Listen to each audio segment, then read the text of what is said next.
Thank you, ladies and gentlemen, for clicking on this Smashy Smashy Eggman movie reviews and more video. Um, I can only do these videos right now when I have free time, and that is not something I have abundance of right now in my life. So I'm sorry it took a little while for this comparison video to finally drop. I know last Friday I dropped a review of the DC comic book series DCeased and all of its issues up to date. So you can hear all my thoughts on that one in about 30 minutes. And then Sunday, I dropped another 30-minute video talking about Marvel Zombies, the Marvel iteration. Now, Marvel came first. Marvel Zombies is the older book. But I talked about DCeased first because that's what I just read. Today, I'm going to actually be comparing and contrasting what's like. I'm going to talk about these zombie books in a more, what are they? And how are they similar? So oddly enough, they both start, or at least eventually the continuity is reestablished that that they both start very similar, and that is the loud noise. And Marvel Zombies, I'm also referencing the books when I can. I just have the first ones with me. Yep, in the prelude, because again, you have the Fantastic Four books as well that led into Marvel Zombies, so there's a bit of a difference. But on the opening page, it kind of gives you a quick backstory of it, and it opens with, it started with a flash in the sky and a ripple through clouds. The hunger is what it brought. Now, the flash in the sky and the ripple through clouds, obviously the flash and the ripple, there's also a giant noise with it. That is the sentry coming to start the infection. In DCeased, there is also a loud ripple of noise that signifies the beginning of their zombie apocalypse, and that's Superman punching Darkseid in the jaw. So, I mean, they both start with loud cracks. Apparently, superhero zombies are only allowed to be summoned with loud noises to begin with. Because, again, both comics kind of have that. Both Zombies and DCeased kind of have that. It started with noise. It started with light and sound and noise.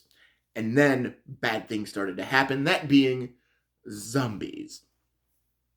Speaking of zombies, let's get into the zombies themselves. Wow, what are these zombies? So, because I really didn't cover that in the reviews, I kind of just went over the storylines. Marvel Zombies released first, and there's back in the early 2000s. Their zombies are fully cognizant, so all of them can speak, all of them can move as normal. They are depleted of power, such as Thor can no longer wield Mjolnir because he's no longer worthy. As a zombie Thor is not worthy, so he can't carry his hammer, but he still has the strength to carry around a cement block on a stick. That to represent his great power. Wolverine no longer has a healing factor. Captain America still has his super soldier abilities. So some powers are maintained, but they all maintain their cognizant. In fact, after they rip the flesh from someone, they actually they lose the hunger and become normal for a little while, where they can think rationally and realize what they've been doing. So that's the zombies in Marvel Zombies. Very smart, very cognitive zombies. In DCeased, there's the anti-life virus, creates basically mindless nothings. Like once you become one, you are taken over by the anti-life equation, and all you want to do is spread the anti-life equation. That's the other thing. This is about increasing the number of anti-life zombies, while this is about hunger. So those are two different things. So they are very different, like, styles of zombie between the two books, which is really cool. Next, let's go over how fast it takes for this thing to spread to the superheroes. Because that's a big thing. We're talking about superhero books. Like, how long does it take? Now, Marvel Zombies had the problem that it started off as an Ultimate Fantastic Four line. So all of the heroes are basically zombies at this point. Magneto isn't at the beginning of the book, but he spoiler, dies in the first or second issue. Black Panther remains human for the entirety of the original Marvel Zombies run. He does eventually in Zombies 2, but that's Zombies 2. And beyond that, and Forge. Forge is up on Asteroid M. Beyond that, basically every other hero you can think of is already a zombie and is part of this curse. DCeased shows us the beginning of the infection, so it gets a little more leeway. Heroes get infected, but it's not that rampant, and you actually keep a good number of heroes uninfected, so you can do more with the story.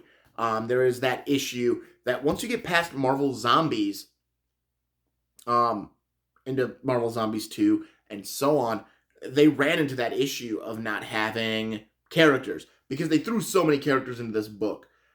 Every, like, really noticeable Marvel property is somewhere, like, at the time, again, we're talking early 2000s, so characters like Moon Knight aren't in this book, neither is Deadpool, but they weren't big properties at that moment. However, most of your big property characters are featured in the pages of this book, whether it's as, I don't know, Moon Knight is in this book. Look at that. Got Moon Knight right there. But most of your big property characters are featured somewhere, even if it is like Moon Knight's just a background character in this comic. But most of them, like Nova's a background character, Shang-Chi's a background character. I've never actually noticed that one before, that he's in the background of one of these panels.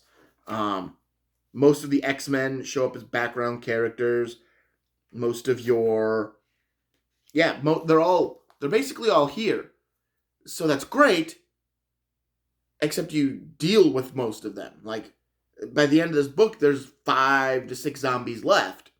So you've dealt with so many of your heroes, all of your A-listers. When you get into other books, you don't have those options. Whereas DCeased was a lot more sparing. And they used a lot less of the DC library just to fill out the book, and they were a lot more direct with who was featured. So when they write other books, like Unkillables, they have somewhere to go. And they have heroes and villains they can use that are still recognizable to an average fan or comic book reader who might just grab the collection. So that's that. I think, again, I think Marvel Zombies really did get hindered because it was continuing off of the Ultimate Fantastic Four run. I'm sure if they were just starting fresh, they would have done things different. Like I said, there are 2 reboots out there, and I'm sure they're much better at not throwing all the heroes into Zombieland right away. I haven't read the 2 reboots, so I'm not sure. But you know, I'm gonna be confident in saying that they aren't. But we're just talking the original run of Marvel Zombies. What else is there? What else is there to talk about with these books? Because again, they're very similar. Again, I'm saying again a lot. Sometimes notes are good. But yeah, I mean, it is DC's and Marvel's Zombieverse. Like, this is what they came up with for the dead getting up and walking. And again, I think they're both, overall, I think, especially these initial stories, DCeased and Marvel Zombies, these are great stories. These are fun stories. They're great reads. They're super entertaining books. And they've got great art. There's great art in these books too. So I think that's a huge pro for both of them. They both do such a good job. But I guess that's where we are right now in this comparison. So we have the executions. The executions were really good. What's the follow-through on these books? Now, Marvel Zombies have a lot more books in their series. In fact, there's books I haven't read. Whereas DCeased, I am completely up to date. So I'm just going to try to do an overview of what I think. So of the Marvel Zombies I've read, you can go back to that review. I think they start falling off pretty quick. Like, Marvel Zombies is really good. Marvel Zombies 2 is a good follow-up book. Dead Days, which is its one-shot, is really good. But then you get Marvel Zombies 3 and 4, and they just start to peter off a little. They're not as good. They're not as entertaining. Again, because they've depleted so much of their heroes, and they decide to take it away from the Marvel Zombies universe and bring it back to the Prime Marvel universe, which doesn't work because you're not going to have a massive zombie outbreak there. So there's less stakes involved as the book line goes on. And then you get to Returns, which is, again, it takes you back to the original Marvel Zombie timeline. It's a great wrap-up to Marvel Zombies, Dead Days, and Marvel Zombies 2, and the Ultimate Fantastic Four issues. It's a great capsulating there. Now, if all they had was the Ultimate Fantastic Four issues, Marvel Zombies, Dead Days, Marvel Zombies 2, and Returns, it would be a great story. Because it would be a full story, everything would be there, but they tried to do more with it. I'm going to try to cut off at Returns, even though I know I'm missing a book. I'm almost certain there's a book I'm missing. Army of Darkness, which is also a really good book, and slots right in. I was about to say, I know Returns didn't quite make the cutoff to meet where DCeased is in its publication as far as story to story. I knew Returns didn't make it, but Army of Darkness is there, and Army of Darkness, it still makes it great. It's still part of this story. It still fills in parts of this story, and it is a lot of fun to read. It's a good read. But again, I think you get 3 and 4, and because it goes so far off, and the stakes are gone, because now we're in the Prime Marvel universe, and this isn't going to happen here, especially with B character, not even B character.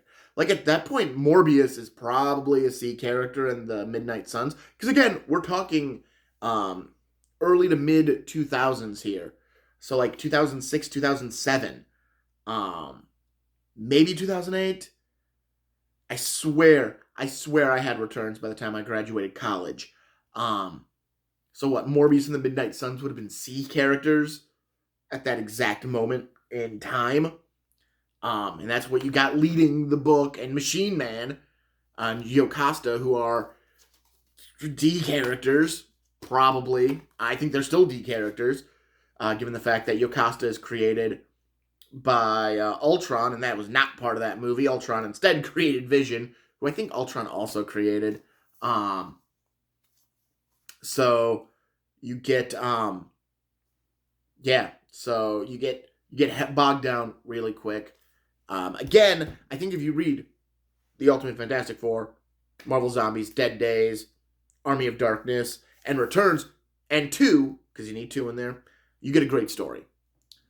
That's all wrapped up and is a lot of fun. Looking at DCeased, the first book is great. I loved DCeased. It has its follow-up, A Good Day to Die. Good Day to Die was a lot of fun. I thought it was a really good book. I think it told a great story, and it left room to continue, because it does, in Dead Planet, which is a great follow-up. A lot of fun. Unkillables is a great side story with great characters, very well written, very entertaining. And again, you get like Deathstroke and Red Hood, characters you've heard of, characters you know. Even A Good Day to Die, you get Booster Gold, who is like a B-C level hero. Mr. Terrific's a B-C. Like, you get lower, but then you get Constantine thrown in there, and John Constantine's an A-level hero and has been for a while.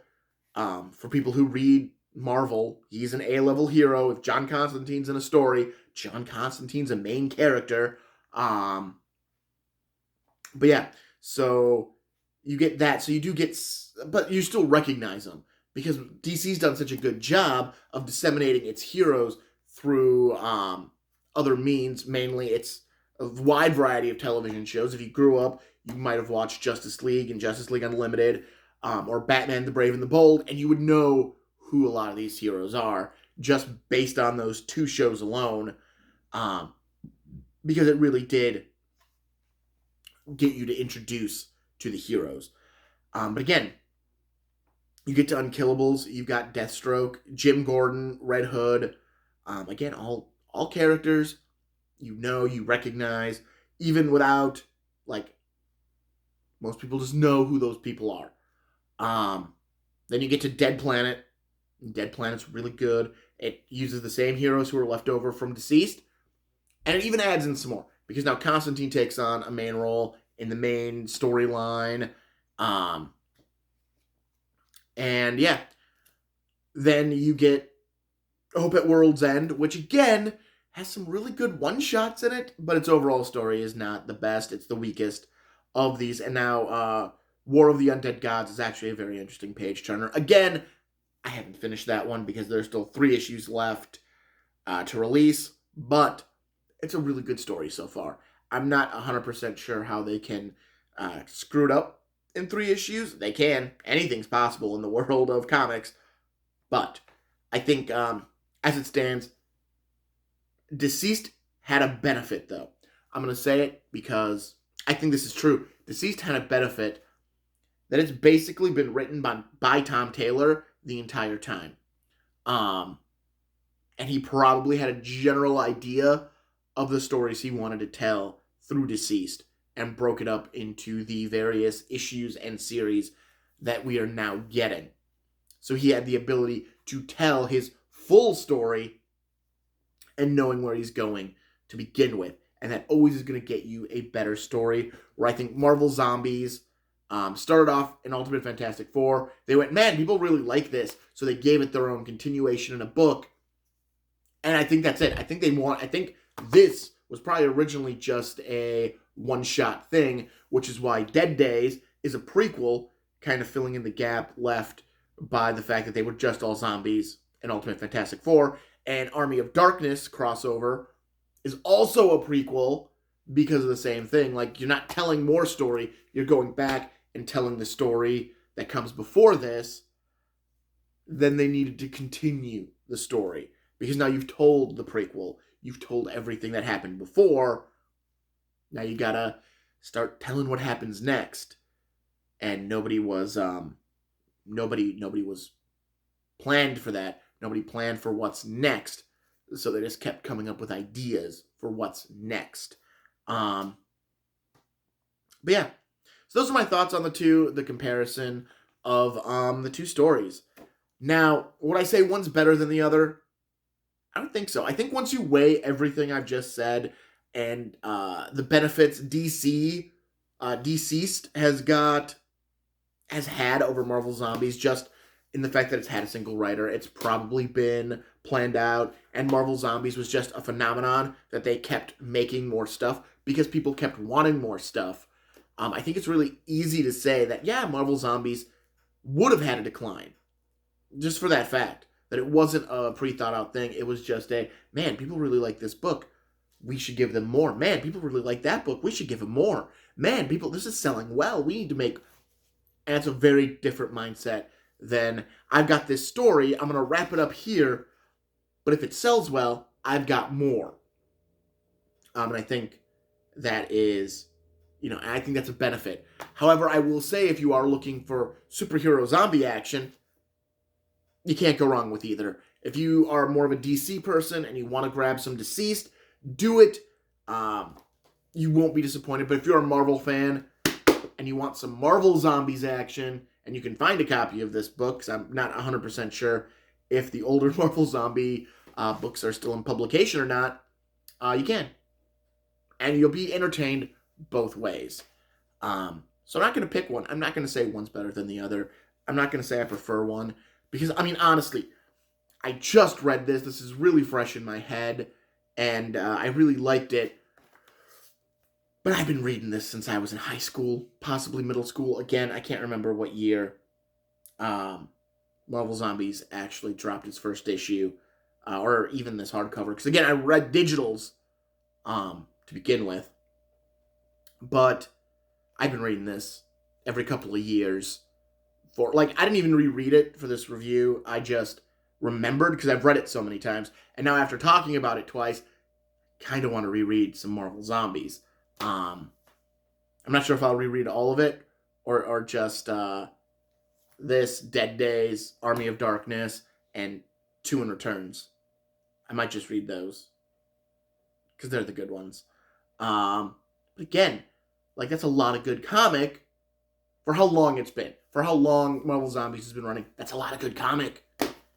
So yeah, so check them out if you can. They're really fun. They're really good reads, and I like them. I like both what Marvel and DC decided to do with the idea of zombies and superheroes.